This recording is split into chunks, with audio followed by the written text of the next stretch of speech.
Olá, boa noite a todos que já estão aqui na live. O convidado de hoje chegou pontualmente, Boa cedinho. noite para todos também. Estamos aqui, né? Para Exatamente. Conforme nosso encontro marcado, hoje o nosso bate-papo é com o nosso médico nutrólogo, Dr. Fabrício Silveira. É Fabrício ou Fabrício? Me É corrija. Fabrício mesmo, mas é só o Fabrício. nome que é italiano. Tá, ok, tudo bem. Vamos falar errado, né? Falar o nome do doutor errado. Hoje a gente vai conversar sobre alimentação saudável e os tratamentos hormonais. Um tema extremamente aclamado. No período de divulgação, recebemos uma variedade gigantesca de perguntas. Algumas eu já fui passando para o doutor, outras a gente vai conversando aqui em tempo real. Mas, de antemão, já quero antecipar que todos estão convidados, todas estão convidadas a participar dessa conversa. A gente vai estar aqui intermediando, vai estar batendo papo. Quem for perguntando em tempo real, eu já vou anotando aqui para conversar com o doutor Fabrício ao longo da live. Mas a ideia é tornar esse bate-papo realmente interativo, né, bacana para todo mundo, que a gente possa trocar informação de credibilidade, né, vindo de um médico que pertence ao corpo médico da clínica Elcimar Coutinho, portanto, fala por si só.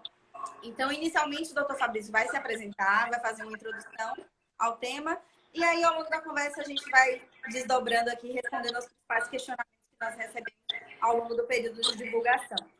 Sejam bem-vindos, doutor, fique à vontade para se apresentar. Então, boa noite a todos. Meu nome é Fabrício Silveira, né? Sou médico, especializado em nutrologia funcional e também nutrologia esportiva. Trabalho também muito com esporte, certo? E a primeira abordagem que eu quero fazer aqui nessa noite porque muitas pessoas perguntam, né? Qual é a dieta ideal para isso? Qual é a dieta ideal para aquilo? Para perder peso, para ganhar massa muscular? E realmente existem várias dietas. Só que hoje eu queria começar o tema falando de algo que eu acho bem mais interessante, que é a consciência alimentar. Porque melhor do que você ter uma dieta pronta é você saber exatamente aquilo que realmente faz bem e aquilo que faz mal. Que a saúde é uma coisa global, não é uma coisa harmônica, né?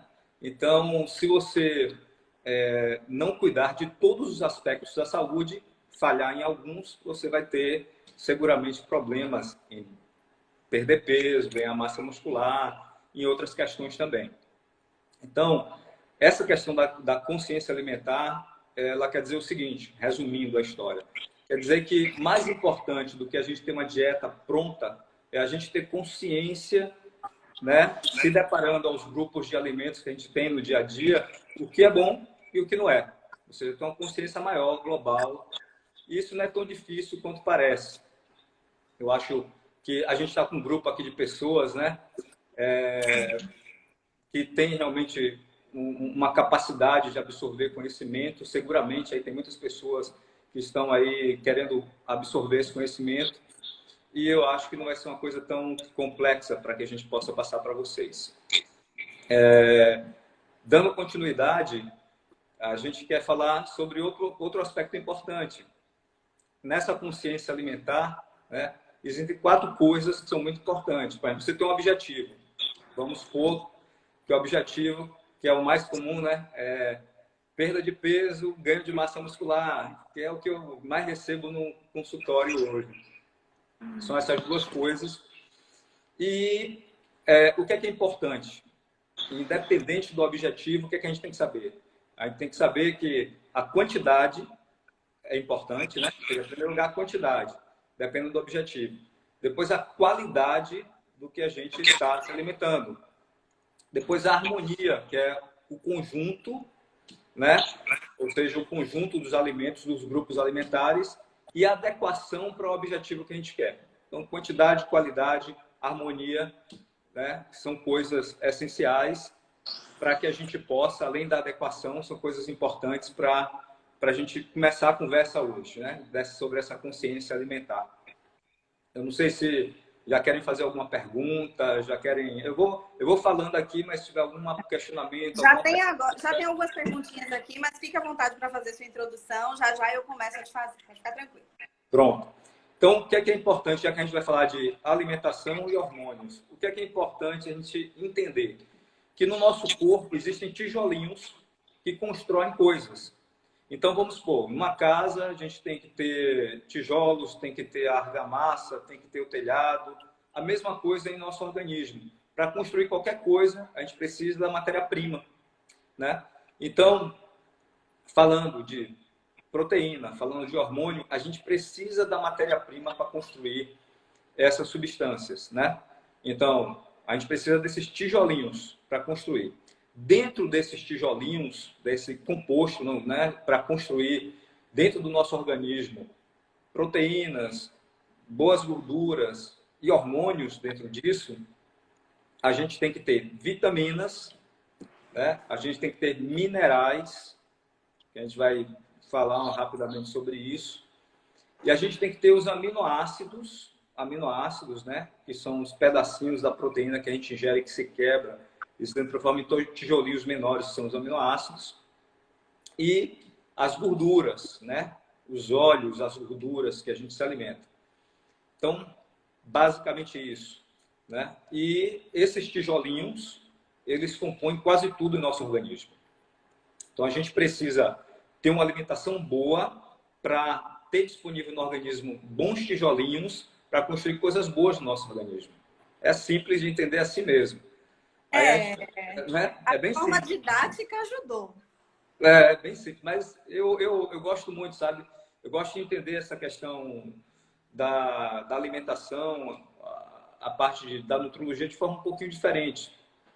A gente pensar, na verdade, eu gosto muito de pensar, não sei se eu brinquei muito de Lego na infância, não sei, mas eu gosto muito de montar nesse raciocínio da gente montando a história, como a gente vai montar aqui hoje essa história dessa conversa de hoje. Né? Ou seja, quem vai montar a história, eu vou aprender com vocês, vocês talvez aprendam um pouquinho comigo, a gente vai trocar ideias e a gente vai construir uma conversa, não é isso? A gente está aqui para construir uma conversa. Então, é nessa construção, e tudo na vida é uma construção, que a gente vai usando coisas para construir alguma coisa, né? Usar o exemplo do tijolinho para várias coisas na vida. Acho que vai funcionar, viu? Exatamente. Uma família composta de tijolinhos também, né? Exatamente, verdade. Então, tudo é tijolinho. Então, se a gente pensar assim, fica mais fácil da gente entender. E outra coisa, para construir tudo, a gente precisa desses tijolinhos, certo? Então, falando dos hormônios, então, a gente falou assim da consciência alimentar de forma geral. A gente vai abordar isso com maior profundidade daqui a pouco, né? Como é que a gente faz para ter essa consciência? O que é que faz a diferença na nossa alimentação, né? Mas eu queria antes falar um pouquinho também, fazer uma introdução a respeito dos hormônios, né? Porque os hormônios que a gente está falando, existem vários tipos de hormônios no organismo. Aqueles hormônios são compostos de proteínas, os hormônios são compostos de gordura, de colesterol. Mas a gente vai se deter um pouquinho nos hormônios sexuais, né? Ou seja, né, esses hormônios, como é que funciona a alimentação com esses hormônios, né? A relação dos dois. E existe uma relação muito sinérgica em relação a isso, né? Um sinergismo muito grande, porque a gente já parte do princípio que esses hormônios sexuais são construídos a partir de colesterol, né? Então, de moléculas de gordura, de colesterol. Mas a gente, quando pensa nisso, a gente pensa assim, ó, então, para ter bons hormônios e boa produção hormonal, a gente tem que consumir boa gordura. Então, a gente tem que comer óleos, né, e gordura boa, né? A gente não pode ficar comendo fritura, né? Gordura oxidada, né? Que essa gordura oxidada, aquela parte gostosinha da carne queimadinha, sabe? Que é uma delícia. Aquela carne ali é totalmente oxidada, né?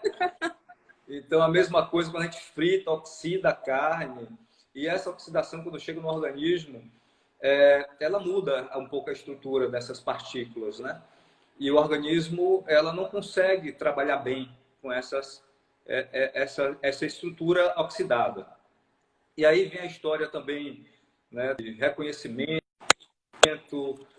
da formação de radicais livres, de inflamação. Então, mas vamos voltar lá para não viajar muito. Então, a gente estava falando dos hormônios. Os hormônios. Então, os hormônios são, eles, né, para você formar hormônios, tem que ter um bom colesterol para formar hormônios bons, né? E existe uma cadeia hormonal, e essa cadeia hormonal, ela como é que funciona? Ela vai, né, o organismo, determinadas células do organismo, né, o grupo celulares, produzem esses hormônios, né? A gente vê muito o exemplo do ovário, dos testículos, né, que produzem esses hormônios. As glândulas que estão acima dos rins, as suprarrenais, produzem hormônios. Tem uma glândulazinha, aliás, duas glândulas principais do nosso cérebro que produzem hormônios também. E esses hormônios, eles entram em contato com a célula e dão uma mensagem para a nossa célulazinha, dizendo assim, ó, produza isso, produza aquilo, né? E essa mensagenzinha chega em nossa célula e a nossa célula começa a produzir aquele composto em que o hormônio foi lá e ordenou, né? Então, essa é a ideia do funcionamento do hormônio. Então, o hormônio funciona dessa forma. O nosso organismo produz hormônio, o hormônio chega lá e dá uma mensagem para a célula e a célula produz ou proteína, né, ou gordura, o que quer que seja, através desses hormônios. E aí tem uma história interessante, né? Porque a gente, quando fala de hormônios e fala de alimentação, né, o que é que a gente pode, em primeira mão, falar assim que há um sinergismo nessa questão quando a gente fala de peso e hormônio? Perda de peso, ou ganho de peso, ou ganho de massa muscular e hormônios. Aí sim a gente volta de novo na alimentação. Para a gente entender o seguinte, que quando a gente come um alimento, a gente manda uma mensagem para o organismo e essa mensagem é respondida através também da produção de hormônios. Então, se a gente come muito carboidrato refinado, muito pão, muito biscoito, muito macarrão, muito doce, isso manda uma mensagem para o nosso organismo. Nosso organismo lê essa mensagem e fala assim, opa, o que é que está acontecendo? Eu vou responder a esse estímulo. E às vezes responde de forma inadequada. E responde como? Se tem muito açúcar no organismo, muito carboidrato, se eu comi muito carboidrato, vai produzir muita glicose no sangue, ele vai falar, opa, muita glicose, vou transformar isso em quê? Geralmente transforma em gordura. Entendeu? Então, assim, a primeira coisa que a gente tem que Tô pensar... arrependida do almoço, doutor. Então, a primeira coisa que a gente pensa que assim, eu quero falar coisas bem simples que sirvam, né, que tenham utilidade para vocês, e por isso que eu vou falar basicamente do carboidrato e da proteína. Então, o carboidrato ele é essencial para o nosso organismo, para a nossa célula, é fonte de energia para a nossa célula. Só que a gente tem que entender que excesso de carboidrato, e principalmente esse carboidrato, quando você come em excesso em uma única refeição, né, ele se eleva na corrente sanguínea, ele manda mensagens, e essas mensagens fazem com que esse excesso de carboidratos que a gente consome se transforme em gordura. Por outro lado, né, existem os carboidratos que são carboidratos bons, saudáveis. Eu estou falando disso aí, os carboidratos refinados, processados, né? Esses carboidratos que tem, como eu já falei, nas massas de forma geral, né? E são presentes também no açúcar de mesa, nos doces, né? São coisas que a gente tem que evitar. Então, nessa consciência alimentar, a gente tem que evitar isso, porque isso nos traz, em excesso, muitos problemas. Certo? Por outro lado, quando a gente fala também... e falando na perda de peso e no ganho de peso, isso tem tudo a ver. Por que as dietas dão certo? Eu quero que vocês participem aí e me digam as dietas, o que elas têm em comum? Dieta paleolítica, todo mundo já ouviu falar, né? Dieta paleolítica, faz perder peso. Dukan, a gente já ouviu falar também, né, nessa dieta. Low carb, quem é que nunca ouviu falar na low carb? Essa é clássica. Né, até a dieta do Mediterrâneo, que algumas pessoas podem utilizar e é uma dieta excelente. Mas o que elas têm em comum, na verdade?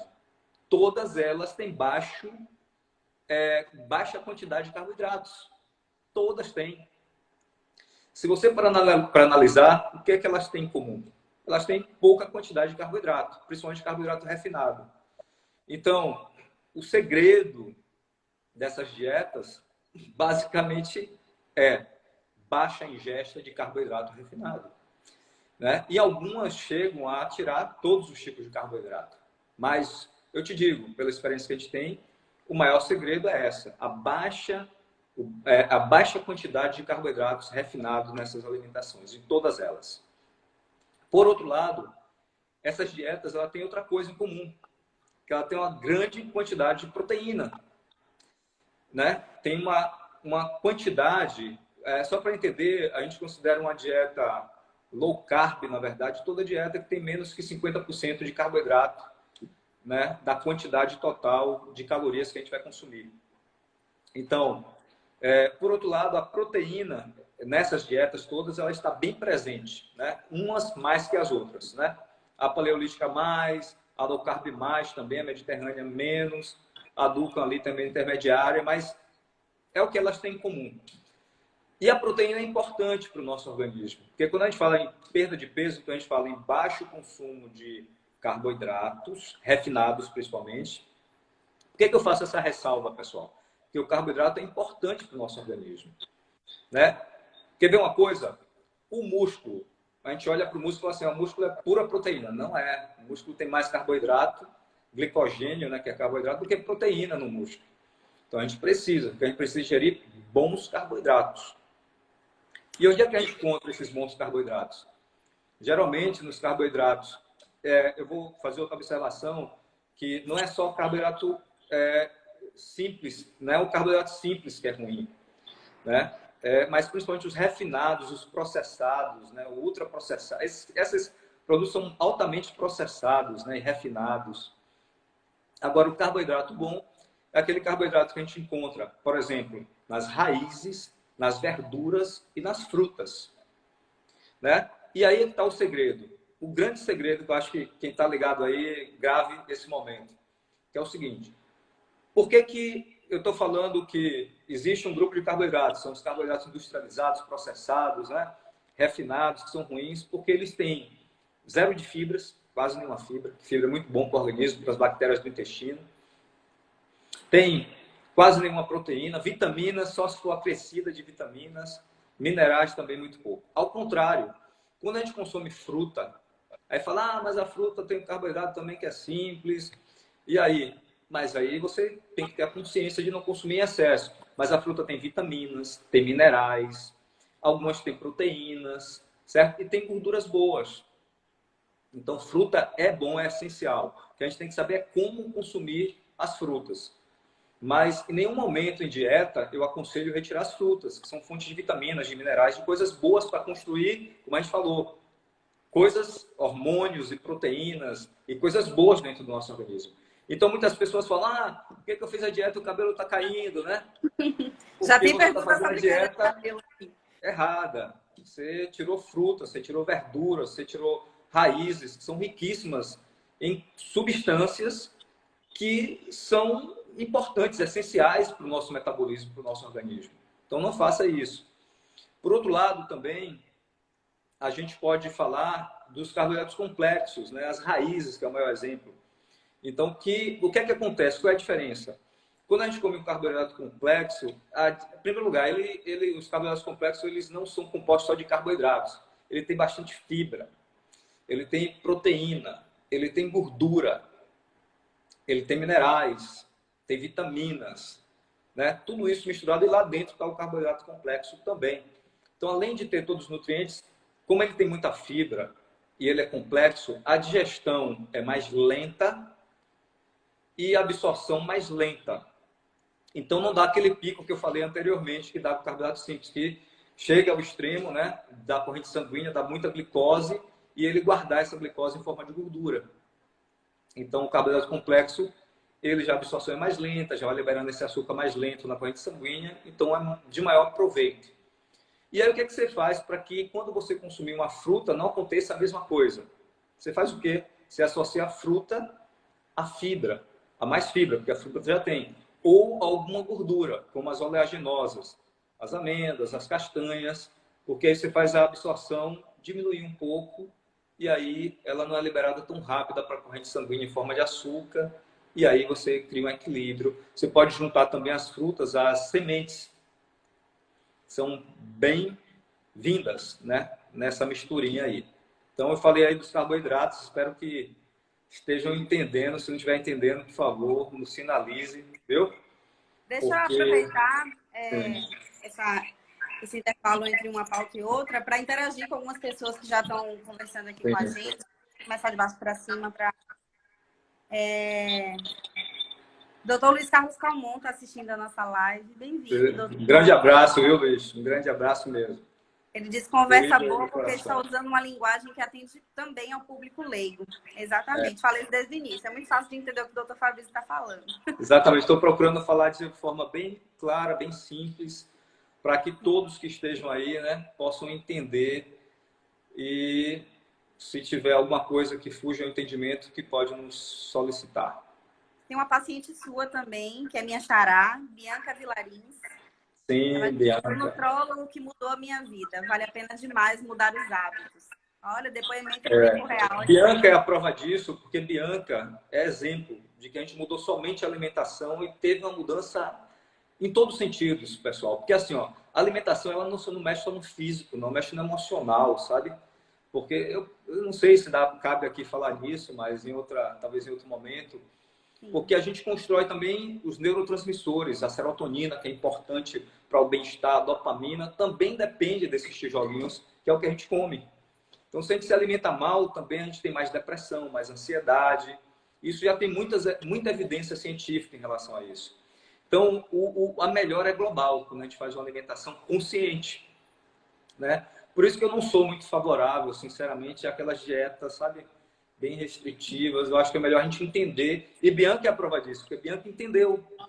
Ela Ela absorveu, continuou o ela entendeu. depoimento dela dizendo que perdeu 16 quilos e só não Pois. perde mais porque não quer mais. Não vai perder. Já Não, atingiu o objetivo, né? exatamente. Aí agora a gente está com ela aí no equilíbrio, né? Isso é... Mas porque a gente tem que alcançar o equilíbrio também. Mas, como Bianca, outras pacientes, a gente vê realmente a melhora no bem-estar geral, em tudo, né? Então, desde a parte física, a parte emocional, a gente vê a mudança e os pacientes relatam essa mudança. Isso é muito bacana, é muito obrigado, viu, Bianca, pelo feedback. Isso é muito bacana ver essas respostas, né? Exatamente. Dona Tereza também está assistindo a live, como sempre acompanhando a gente. Obrigada, Dona Tereza. Ela pediu para a gente falar um pouquinho sobre o jejum intermitente. Tem, Tem gente também pedindo para falar sobre a importância do banho de sol. sim, muito importante. E alguns comentários de pessoas diferentes falando sobre hipertireoidismo e hormônios. Né? Certo. Né, como é que se dá essa relação, a questão de engordar, né? Se existe Isso. um hormônio milagroso que vai fazer emagrecer. Então, já temos algumas pautas aí. Depois que o senhor terminar, então, de fazer essa contextualização, a gente passa para as perguntas e começa a interagir com o público. Tá bom? Vamos lá. Ok. Você quer que eu responda as perguntas de agora? Já pode começar a responder essas perguntas? Cabe responder agora ou é melhor o senhor terminar de contextualizar? Me diga. Não, eu posso responder algumas, né? Como, Então, vamos. Então, por exemplo, o banho de sol é muito importante, sim. O próprio autor, Hollick, que é o pai da vitamina D, é o cara que mais estudou vitamina D no mundo. Hollick, eu tive a oportunidade de ver uma palestra dele, e ele fala o seguinte, ele fala que a vitamina D é muito importante, mas não substitui o banho de sol. Porque no banho de sol, além da produção da vitamina D, existe produção de outras coisas importantes para o organismo. Entendeu? Então, até os hormônios, eles são favorecidos, né? A vitamina D hoje é conhecido como hormônio, né? Muitos sabem. Mas os outros hormônios também, a questão de hormônios como a serotonina, do bem-estar, né? Isso também é favorecido com o banho de sol. Então, o banho de sol, a vitamina D não substitui o banho de sol. O banho de sol é muito importante. Inclusive, Hollick fala em seu livro que existe uma controvérsia, né? Aí em relação a câncer e o sol. Ele fala, eu não vou entrar nisso, é uma coisa, eu não quero criar polêmicas aqui de jeito nenhum. Mas assim, o banho de sol é muito importante. Quanto de sol? 20 minutos, no máximo 30 minutos por dia.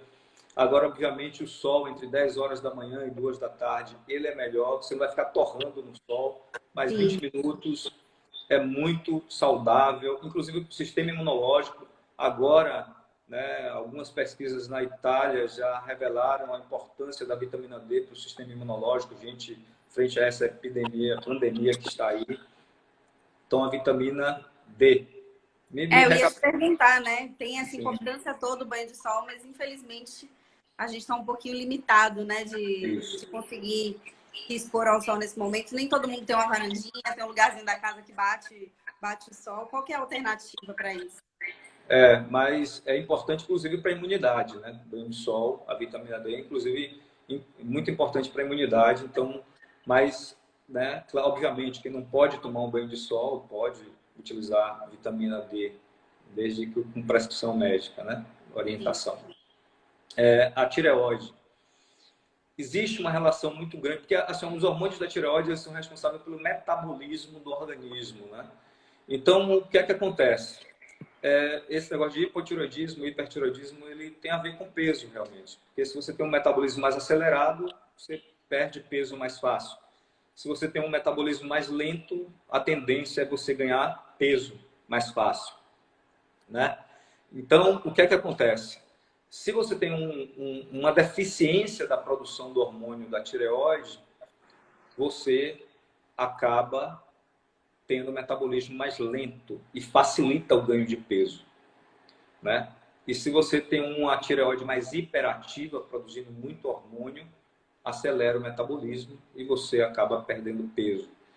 Só que tem que ter muito cuidado, pessoal, porque mexer com os hormônios sem saber o que está fazendo, você pode quebrar um ciclo harmônico no organismo. Por isso, o Luiz está aí, né? Admiro muito. E Luiz pode, né, nos falar Doutor sobre... Elcimar também está assistindo, viu, doutor Fábio? Sem querer te deixar nervoso, mas doutor Elcimar está assistindo também. Então, né, doutor Elcimar, parabéns aí, eu não tive a oportunidade de dar os parabéns, né? Estou dando agora. Parabéns, os 90 anos de idade, né? Com muita saúde, muita força ainda, e aí muita inteligência, né? Que eu sei que ele tem, muito discernimento. Então, para quem sabe utilizar os hormônios, porque você pode criar um problema se você utiliza os hormônios de forma indevida. Por isso que é importante, realmente, quando você fala de reposição hormonal, você tem que ir a profissionais que sejam capacitados a trabalhar com reposição hormonal, para que você não crie o viés, como já tive a oportunidade de ver, né? Infelizmente, coisas que criaram uma desarmonia em alguns pacientes, né? Então, se você oferece algo ao organismo que ele está produzindo bem, o que é que ele vai fazer? Ele vai diminuir a produção dele. Então, existe o time certo, o momento certo da utilização hormonal, e por isso existem especialistas nisso, né?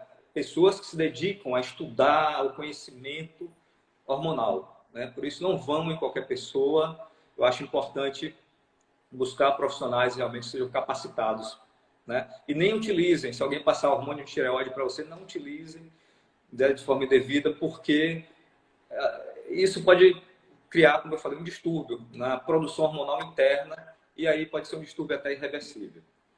Qual foi a outra pergunta? Foram 3, né? Foi a vitamina D, o hormônio. A vitamina, a tireoide e o banho de sol. Foi isso. Tem alguém perguntando aqui se... Eu não estou conseguindo ler o nome dela. Ela está perguntando se o banho de sol tem que ser em todo o corpo ou se a gente pode tomar em uma parte só do corpo. Boa pergunta. Muito boa pergunta essa. Porque a gente fala, mas a gente não se detém aos detalhes, né? Não dá para se deter a todos os detalhes. É muito importante, porque você tem que ter uma área exposta ao sol. Eu falo para meus pacientes tomar banho de sol pelo menos de camiseta e shortinho. Porque se você toma banho de sol de calça e camisa, você não está absorvendo nada, né? Então você tem que ter uma área mínima de exposição ao sol. Então, obviamente, uma área, pelo menos uma camiseta e um short, né? Um shortinho, para que você tome sol e tenha absorção na coxa, nos braços, né? Se possível, o abdômen, as costas, né? Para absorver mais. E aí, obviamente, o tempo de exposição é proporcional à área exposta. Quanto mais área exposta, menos tempo de exposição a gente precisa, né? Você me perguntou qual era a outra, eu também me esqueci. Foi Dona Tereza que pediu para falar sobre jejum intermitente. Ah, muito bacana, jejum intermitente. Jejum intermitente, pessoal, eu tenho acompanhado algumas publicações. Realmente é uma coisa assim que a gente tem que... É uma coisa importante a gente se aprofundar, né, entender esse assunto. Ele tem vários benefícios, mas tem vários cuidados, né? O jejum intermitente realmente tem alguns estudos que demonstram que melhora a imunidade, né? Ajuda na perda de peso, diminui saciedade, quer dizer, melhora a saciedade, né? Mas existem algumas restrições. Por exemplo, paciente diabético, né? Tem que ter muito cuidado ao realizar. E eu não aconselho realmente o paciente diabético fazer o jejum intermitente. Outra coisa, quem quer ganhar massa muscular, que está querendo ganhar massa muscular, volume muscular, tem que ter muito cuidado, porque ficar muito tempo sem consumir alimento e principalmente sem consumir proteína, o organismo ele necessita de uma biodisponibilidade de proteína no sangue para produzir músculo. Então, o que é que pode acontecer? Se você faz um jejum intermitente muito prolongado e muito frequente, você pode ter um pouquinho de perda de massa muscular. Então, tem que ser, por isso que o jejum tem que ser... eu não sou contra o jejum intermitente, certo? Desde que seja realizado também da mesma forma, consciente, sabendo o que está fazendo, né? Para você entrar e sair do jejum, existe alguns aspectos que devem ser orientados, né? Então, para perda de peso tem sido muito utilizado o jejum intermitente, principalmente o jejum que faz de 12 a 18 horas, né? Aquele jejum que você faz um jejum, o jantar mais cedo e depois só vai no outro dia almoçar, mas muito cuidado, porque esse tempo prolongado sem consumir, né, nenhum alimento, ou principalmente proteínas, ela pode, principalmente nos pacientes, outra coisa, os pacientes mais velhos, porque a gente conhece, eu não sei se todo mundo está familiarizado com o termo sarcopenia, que é o declínio, a perda de massa muscular, que acontece acima dos 35, 40 anos de idade. A gente começa a perder massa muscular mesmo. Perde, todo mundo perde. Eu estou acima dos 40 e a gente perde mesmo. Então, a gente perde, existe já uma perda natural de músculo, né? E a gente tem que cuidar. Como é que a gente cuida? Justamente, os pacientes mais velhos, eles não têm hábito de consumir muita proteína, ao contrário, os jovens consumem mais, mas deveria ser até o contrário, ou ter um equilíbrio nisso. Então, o jejum intermitente para pacientes acima de 40, 50 anos, que já tem uma perda de proteína, jejum muito, intervalo grande, cuide-se, porque você pode acelerar esse processo também catabólico aí, proteico. Então, eu acho que tudo tem que ser feito com orientação profissional. E individualizar. Tem alguns profissionais que generalizam muito as coisas, mas o ser humano é individual. Cada um é diferente. Cada reposição hormonal é feita de forma especial para cada pessoa. Cada alimentação é feita de forma especial para cada indivíduo. Não dá para generalizar. Assim como o jejum intermitente também. O tempo de jejum, né, que você vai fazer e a frequência que você vai fazer depende de cada indivíduo. Acho que isso responde até uma outra pergunta sobre jejum que a Graciela mandou pra gente. Ela perguntou quantas vezes por semana pode se fazer o jejum.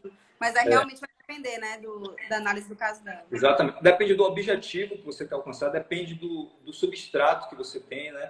Ou seja, depende... Porque, assim, uma coisa que eu me preocupo muito mesmo. Hoje, eu vou fazer um parênteses aqui. Eu estou fazendo alguns parênteses, mas eu peço licença a vocês, porque são coisas que eu acho que são importantes, né? A gente fala muito de peso, IMC, índice de massa corpórea, né? E hoje se fala muito de percentual de gordura. E é justamente isso, né? Eu acho que quando eu trabalho com pacientes para perda de peso, eu me preocupo mais com o percentual de gordura do que com o IMC.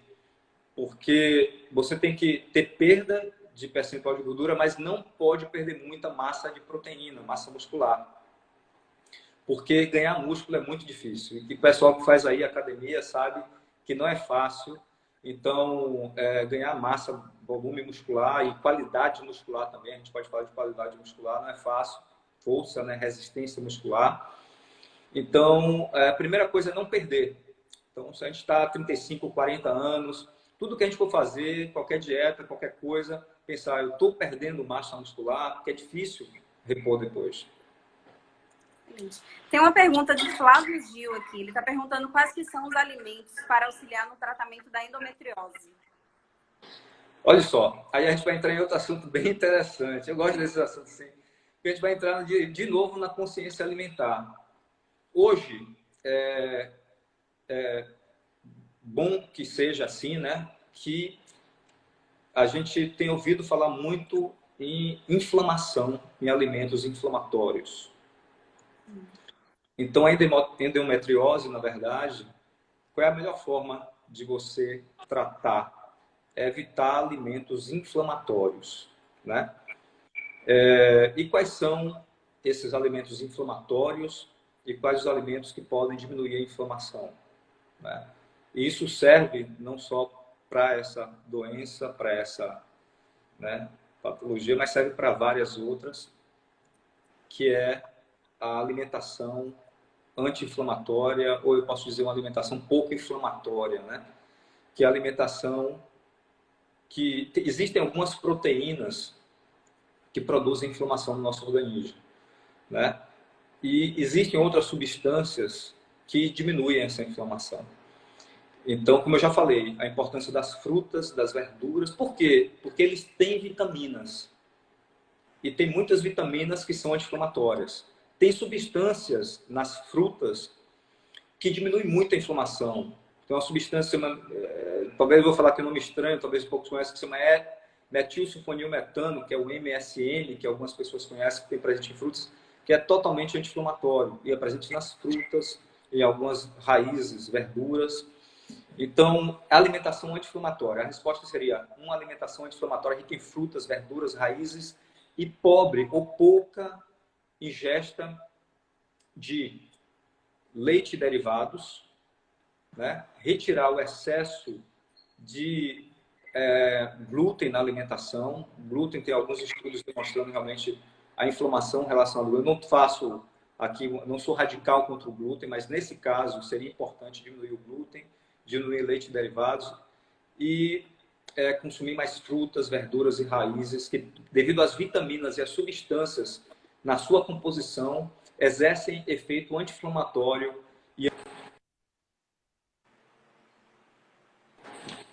Certo? Tem uma Espero ter travadinha. respondido.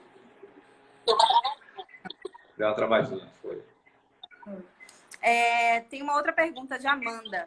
Ela está querendo saber: quem tem dificuldade de perder peso pode ter algum problema hormonal?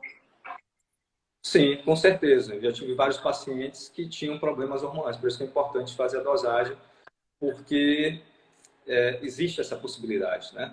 Aliás, as doenças, as alterações hormonais são uma coisa até muito mais frequente do que a gente imagina. Por quê? Porque o que influencia no distúrbio hormonal hoje muito é o estresse. O estresse, né? Tanto o estresse físico quanto o estresse mental, emocional, quanto físico, né? Ele interfere na produção hormonal. Isso aí tem vários estudos. Por exemplo, quem dorme pouco, quem dorme mal, né, não produz determinados tipos de hormônios.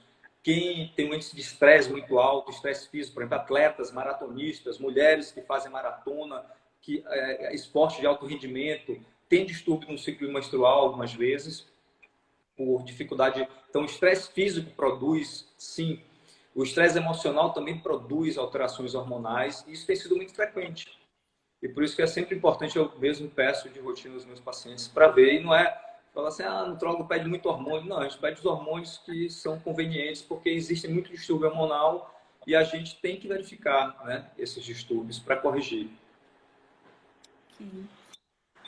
Valéria, boa noite. Doutor Fabrício poderia fazer uma breve abordagem a respeito da alimentação cetogênica. Ela pede para explicar o que é e falar um pouquinho, né, sobre essa modalidade. A dieta cetogênica é o que eu te falei, é uma daquelas dietas que ela provavelmente, praticamente abole os carboidratos, praticamente, e ela incorpora muito as gorduras e as proteínas, né? E o que é que acontece? Na queima de gordura existem liberação, né? Liberação de algumas substâncias que são esses corpos cetônicos, né? E eles inibem um pouco o apetite. Mas assim, eu acho, como eu vinha falando, né, que tudo é o equilíbrio. Não precisa você chegar à dieta cetogênica para conseguir perda de peso. Como eu falei antes, você tem uma consciência alimentar e diminui. Você não precisa chegar a uma dieta cetogênica, né? Se você diminui o carboidrato refinado e melhora um pouco a proteína na alimentação, porque, por incrível que pareça, a gente acha que consome muita proteína, mas não consome. A gente consome bocados de proteína exagerados em alguns momentos, e outros momentos pouca proteína, mas a gente tem que ter uma biodisponibilidade frequente de proteína. O músculo, ele tem uma capacidade de absorver proteína a cada 3 horas, né? Quase de forma contínua, mas eu digo assim, alguns picos de 3 horas. Então é importante sempre ter disponível. Então, mais do que consumir muita proteína em um momento, como a dieta cetogênica, é você consumir proteína em todas as refeições. Ou seja, você comer proteína 3 a 5 vezes por dia, o consumo proteico, para que você tenha um equilíbrio e a disponibilidade de aminoácidos no organismo. Eu acho que isso é mais importante do que você consumir proteínas muito ricas em gordura e proteína, né? Cláudia Erden está aqui com a gente também. Bem-vinda, Cláudia. Ela deixou uma pergunta para o senhor. Eu quero saber mais sobre o uso do ácido alfa. Tá bem claro o fundo aqui. O uso do ácido alfa lipoico e diabetes do tipo 2. O ácido alfa lipoico é um antioxidante. Bom, potente. Bom, eu digo assim, bom, é importante para o organismo. Então, o paciente diabético é um paciente oxidado. É um paciente que tem muito radical livre, muita inflamação, sabe? É um paciente que realmente deveria cuidar mais da alimentação nesse sentido do que os outros. E você usar antioxidantes para você diminuir é importante. Só que olha o que a gente veio conversando desde o início, pessoal. Não é só isso que vai trazer resultado. Se você não mudar, eu vou dizer aqui algumas coisas. Se você não dormir bem, se você não fizer uma atividade física, se você não tiver uma alimentação equilibrada, higiene mental, você está fadado, como eu vejo alguns jovens, a ter hormônios, né, baixo nível hormonal e cansaço, indisposição, não tem ânimo para fazer as coisas. Então, eu acho que mais do que a gente ficar procurando uma substância ou outra, é a gente encarar a realidade e falar assim, não, vou mudar meus hábitos. Vou fazer uma atividade física 30 minutos por dia, 30 a 50 minutos por dia, pelo menos 3 vezes na semana. Vou me alimentar melhor, tirar refinados, alimentos industrializados, processados, embutidos, enlatados, comer mais alimentos in natura, frutas, verduras, raízes, arroz integral, feijão. Vou me alimentar melhor, vou fazer uma atividade física, vou melhorar a minha higiene do sono. E isso, sem dúvida, vai trazer, se depois a gente fizesse outra live daqui a, sei lá, alguns meses, os que seguirem vão dizer assim, valeu a pena. Assunto não falta, né? Valeu a pena, porque vale a pena. Mudar os hábitos é o mais importante, mas o ácido alfa-lipoico, ele é um antioxidante bem bacana aí e bem utilizado. Charlotte está perguntando quais são as melhores frutas anti-inflamatórias. Rapaz, frutas, eu vou dizer assim, eu sou apaixonado por frutas, e eu vou dizer, cada uma tem uma coisa especial, né? Então, tem um grupo que fala assim, as frutas vermelhas são as melhores, né? Framboesa, enfim, o morango, a uva. Eu acho que são importantes, né? As frutas vermelhas são as vedetes hoje em dia, né? As frutas vermelhas são as vedetes dessa coisa anti-inflamatória. Mas, se a gente for pensar num aspecto simples, que é o seguinte, a inflamação muitas vezes começa no intestino. Então, se você consome fruta, fibra e frutas, você ajuda o intestino a funcionar melhor, você ajuda a mudar um pouquinho. Tem estudos comprovando que depois de 90 dias de mudar uma alimentação rica em fibras, as bactérias do intestino são diferentes, são bactérias mais saudáveis e menos inflamatórias. Então, né, as frutas vermelhas, respondendo a pergunta, seriam aí as vedetes da vez, mas todas as frutas são importantes e têm o seu lugar ao sol. Eu vou só fechar aqui, porque, né, eu vou ter que... Chegou o meu horário, infelizmente, mas muito bacana estar conversando com vocês, certo? Muito bacana mesmo, e espero ter outras oportunidades. Quero agradecer a todo mundo, Patrícia também, professor Osmar Coutinho, a Luiz que está aí, a todos vocês pela oportunidade de estar conversando um pouquinho, né? Um tema bem bacana. E espero realmente que a gente possa se encontrar outras vezes né? Espero que tenham gostado também, espero que tenha Assunto sido não vai claro. faltar. Hã? Assunto certamente não vai faltar. Eu quero tranquilizar alguns seguidores que enviaram perguntas aqui que porventura não foram respondidas, que a gente encaminha para o doutor Fabrício, ele vai responder em Pronto. texto, né? E a gente responde todo mundo via direct. E antes de encerrar, eu quero lembrar também que nessa quinta-feira, no dia 4, a partir das 18 horas, aqui no Instagram da Clínica Osmar Coutinho e também no Instagram do CEPAR, a gente vai ter uma live com o doutor Osmar Coutinho e com o doutor Jorge Valente. Eles vão falar sobre planejamento familiar, mais um bate-papo imperdível com nossos médicos aqui. Tenho certeza que vai ser tão bacana quanto foi a nossa conversa aqui com o doutor Fabrício. Então, se você não teve sua pergunta respondida, pode mandar para a gente, que a gente vai encaminhar para ele e dar um jeitinho de responder, né, doutor? Com certeza. Eu quero agradecer mais uma vez. Ficou faltando falar um pouco mais dos hormônios aí, mas Mas é espero ter bom outra para deixar um gostinho de oportunidade. quero mais. Na próxima vez, bate-papo. E aí tinha muita coisa para falar, mas a gente continua aí à disposição de todos. Um grande abraço a todos, uma excelente noite e uma boa resto de semana, e realmente vamos nos cuidar, né, em relação à exposição aí ao Covid, né, todo mundo fazendo a sua parte. Um grande abraço a todos. Muito obrigada, gente, a todos que participaram. Tchau, tchau. Até a próxima.